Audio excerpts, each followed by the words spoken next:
Hey guys, and this is Grandmaster Eugene Perelshteyn. We're going to be covering how to play against the annoying Sicilian defense that Levi Roseman explained in his video. So Sicilian defense is an opening after e4, c5. Black wants to trade the side pawn for the center pawn. Now, the open Sicilian, I would not recommend to you because after knight f3, for instance, black plays d6, or other moves are possible as well. Whenever you play d4 takes, black has two center pawns against one white pawn. So that means you already made a tiny positional concession, and long term, you never know how this could unfold. You may just get into slightly worse endgame, and his center pawns will be strong. So I would recommend to you, my pet line against this opening is to play knight c3 on move 2.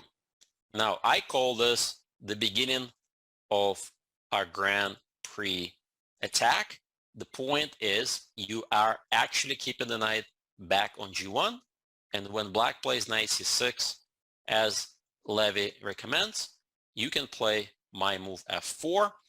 Black has many different setups. The most common one is g6, and after knight f3, bishop g7. Here comes my fresh minted idea, the one that I have developed, almost a novelty, never been played at the top grandmaster level, the Grand Prix reloaded move a4. A really strange move, and this is the basis of my chessable course with the same name, Grand Prix Reloaded, that you should check it out. Now, why I love this very strange pawn move is because over the years, a lot of people figured out how to deal with my initial recommendation, bishop b5. That was given in my white book, Chess Openings for White Explained, close to 20 years ago. The problem is, of course, this move knight d4. Very difficult to drive this knight out, and it's hitting our bishop.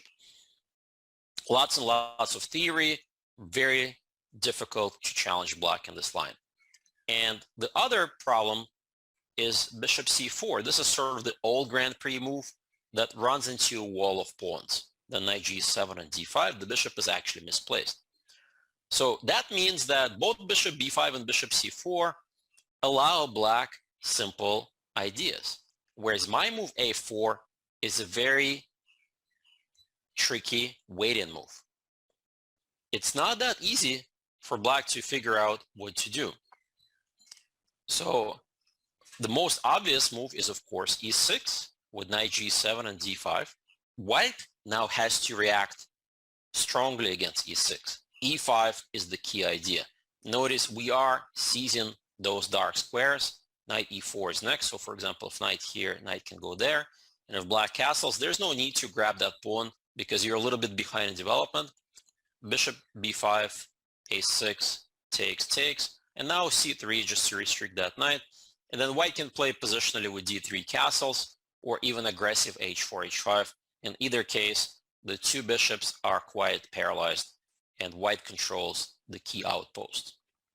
So the main line goes like this, d6. It's actually in black's intention to completely destroy the center, right? If you take, black is quite happy with this bishop getting opened up. But now, guys, the fact that we delayed bishop b5 comes in handy. The moment black plays d6 in these lines, we immediately pin the knight, stopping any knight d4 ideas. We're ready to take and double the pawns. So if they take, we can insert this move. This is an ugly structure, and we can just take back here. So black doesn't want to allow this. So the most logical move is to play the development move knight g7, which is the most likely move your opponent will play, getting ready to castle. And now we keep putting pressure on this weak d6 square. Takes. The check is really annoying, so castles is more or less the autopilot move. And now the key move is this knight f6 check, making black choose, do you part with the best defender, your dark square bishop, with bishop takes f6, or do you play king h8? In either case, I have analyzed this extensively. Let me just share with you some very basic ideas. If they take and play knight d5, you are going to sack that pawn. You're going to first double these guys. These are weak pawns, castle. Queen takes and play d3. Queen is misplaced, and then when they play queen here, you can actually hit the knight. The knight goes to b4, play bishop e3, hit this pawn, and black's in big trouble. King is exposed. The queen is potentially going to be attacked on the dark squares, and this bishop is still really passive. And the other line, black can choose not to take the knight.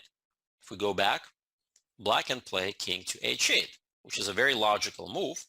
In that case, my novelty here is to blow open the center with d4, and after pawn takes, we activate the second bishop.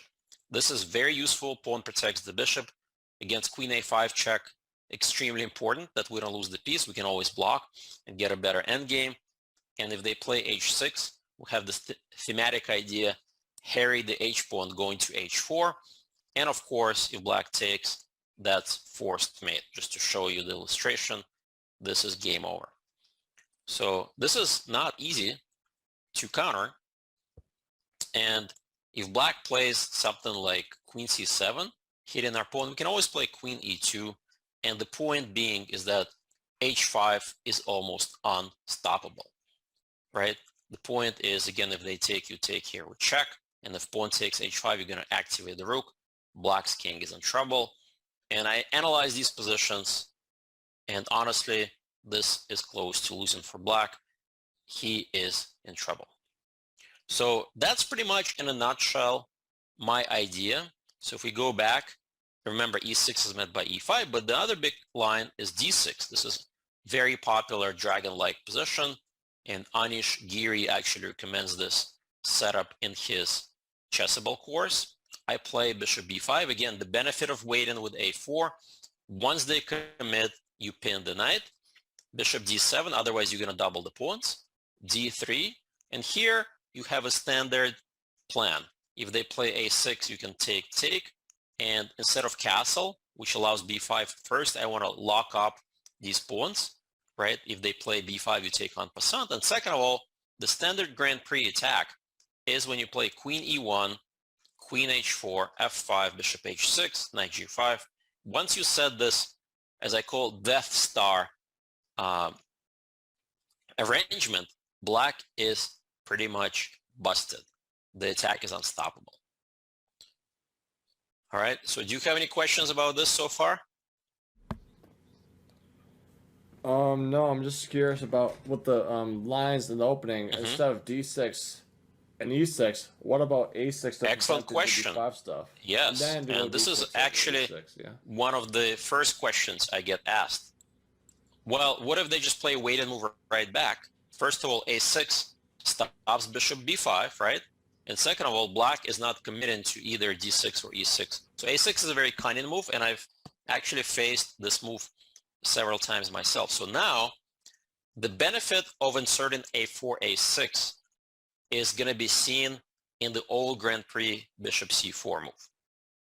Okay, so now they play typically e6, right? And then we immediately blow open the position with f5. Taken is quite dangerous. That's going to open up the king. So most GMs play here. And now we're going to take, and they usually take with the d pawn to keep the pawns nice and protected. And the funny thing is this position is very, very common with the pawns on a2 and a7. Yet, once you put the pawn on a4 and a6, the key idea is that this square is slightly weakened, and the bishop also always has these two retreat squares. So these tiny changes make this position better for white. Just to give you an example. So let's say we're just going to develop naturally both sides castle. This actually happened in one of my model games using the transposition. Hikaru Nakamura played this in a Title Tuesday, and Hikaru is a monster at these tournaments. He just wins them all the time. his opponent played knight d4, and there is c d4 and queen d4. I think he faced queen takes d4. Now, I think c d4 is a little bit more common. In that case, we're going to play knight e2, and when they try to get the bishop out, you play queen e1, queen h4, and just the same concepts. You see, with bishop h6, and this bishop is keeping these pawns paralyzed. Very difficult for black to generate counterplay, and white is already better. And if they play queen takes d4, the move that Hikaru faced, then of course king h1 is a very simple answer. So this position I give again in my course, and I explain all the nuances. This square is weakened. There's going to be a timely a5 move. White is ready to activate the queen, right? The queen can get redirected to f3 and h3, one possibility. With the queen on f3, there's bishop e3 ideas, simply to kick the enemy queen back. And Hikaru won a brilliant game in my model game section, so I highly recommend you to check it out. Hey, check this video out to make sure that you get more important information to bring your chess to the next level.